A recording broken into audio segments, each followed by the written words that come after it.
Hello, my name is Kent Field, and thank you for tuning into this YouTube channel, The Bible versus Opinions. God bless you in your search for the truth. While all people have opinions on many subjects, including the Bible and religion, not all opinions carry the same weight or value. For example, would you go to a plumber for his advice on brain surgery? Would you go to a mechanic for his advice on heart surgery? The point is, not all opinions carry the same weight or value on a particular subject. That's why I'm not offering you my mere opinion, but Bible answers alone. So here's the challenge. Are you open to learning beyond your current understanding and knowledge of the Bible? If so, then this channel is for you. If these studies have helped you to grow in your understanding of the Bible, or even life itself, please like and subscribe and share this channel with others so that they too may be challenged and grow in their understanding of the Scriptures.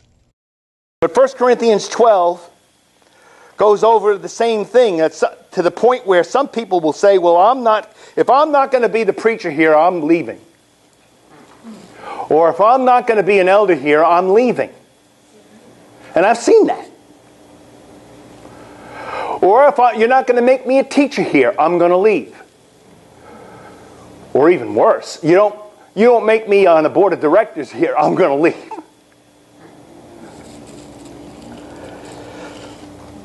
And what did he say in chapter 12?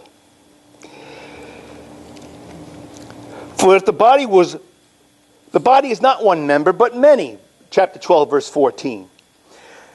If the foot should say, because I'm not a hand, I'm not a part of the body, is it for this reason any less a part of the body? That's a question. If the ear should say, because I'm not an eye, I'm not a part of the body, I'm not going to do this, I'm leaving, I'm going to take my bat and ball and go home. It is not for this reason any less a part of the body. And if the whole body were an eye, where would the hearing be? If the whole body were hearing, where would the sense of smell be? I remember a Woody Allen movie years ago called Clone. And he cloned a nose. And this giant nose was chasing people through a field. And then another body part, and just different things, because they cloned it. It's goofy. It's silly. He made a silly point. But that's what he's discussing here, saying, where's the body at that point? He can't even get around. But God has now placed the members, each one of them in the body as he desired. For if one were all one member, where would the body be? But now there are many members, but one body.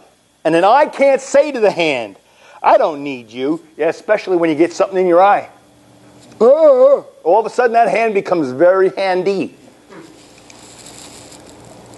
Or again, the head to the feet. I don't need you. Well, how's the head going to get around with no feet? No body. On the contrary, that it's much truer that the members of the body which seem to be weaker are more necessary.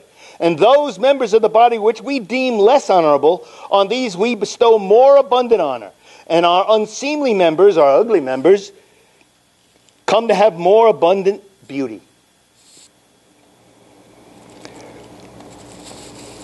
And what is this all for? It says, whereas the seemly members don't need it, but God has composed the body, giving more abundant honor to the member which lacked, that there should be no division in the body, that the members should have the same care one for another.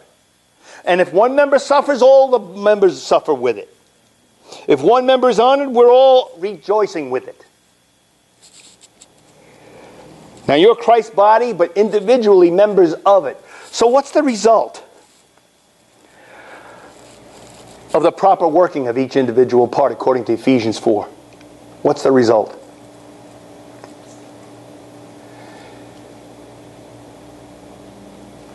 Well, there wouldn't be quarrels. There wouldn't be divisions. And we would grow up to the measure of the stature which belongs to the fullness of Christ. We would grow. But we're not growing. Right, because we're not growing up. What's it going to take? Are you taking notes? Are you planning on sharing this 5, 6, 10, 15 times over the next 20 years with churches Maybe this one, maybe others. Will you be able to convey this information without just playing a tape for them? Tape, that's an old thing. A video. Can't even say tape anymore. It's not tape. It's digitized video. Thank you for coming tonight. Next week we are going to go over the different kinds of church leadership mentioned in the Bible.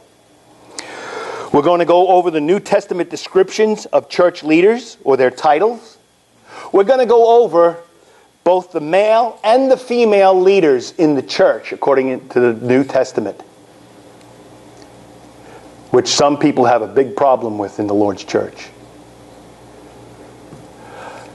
I just have a problem with unscriptural things. But if I can show it to you, I got no problem. Brother Fields, I just want to clear up some thinking. You said the apostles was before the prophets? In the New Testament prophets, yes. Okay, in the New Testament? Yeah. Okay. New Testament prophets is what we're discussing, not Amos, Hosea, the major or minor prophets, Isaiah, Ezekiel, Daniel, Obadiah, or any of the others. Zephaniah, Zechariah, Malachi. But when Jesus came, there was no more prophets. Sure there were. Well, it says, when that which is perfect has come, that which is done in prophecy shall cease. Yeah, and that was done, the perfect there is the perfect revelation, not Jesus. Talking about or he who is perfect, it was talking about a that which is perfect. And in the context, he was talking about the revealed truth. So that's why their Bible discusses prophets in the book of Acts, who are prophets in the church. Okay, so once Jesus came onto the scene, they were still making prophets? Sure, they still prophesied. There were prophets in the New Testament times during the church for almost the whole first century. Yeah, but wasn't they speaking about the Old Testament? No, they were speaking about New Testament things. They were revealing the New Testament to us. Because this written word wasn't there. This whole New Testament didn't exist. The only thing existed were a few letters passed around here and there, some 25 or 30 or 40 years later after the church began. The first letters were written about 52 to 55 AD. That's 20 years after the crucifixion, just about. So what did they have? They had the gift of prophecy. Look at 1 Corinthians 14. So that which is perfect, that which will be done away, that which is imperfect will be done away with. But he says we prophesy partially or imperfectly. But when perfection or completeness comes, the incompleteness is done away with. That's all he's saying in that passage, especially if you know the original language. That which is perfect is not a he who is perfect, of that which. And that which is perfect is in contrast to the incomplete. The word tolelion, which is the word there for perfect, means complete or mature. So when immaturity is done away with, the mature is there. That's all he's saying about the revelation of God. The New Testament was still being revealed right up to, some say that John was writing in 95 AD. Isn't that a prophecy? Isn't that a revelation from God? Yeah. Wasn't John a prophet? He was an apostle, but wasn't he a prophet? Of course he was. Yeah. Well said. So we'll go over that. It's another study, by the way, on spiritual gifts. And we can go over that. And it's a great study. When we study Bible tongues, Bible prophecy, what the New Testament actually teaches, and not something you got out of a trap that wasn't proofed. Thanks for being a part of that study segment.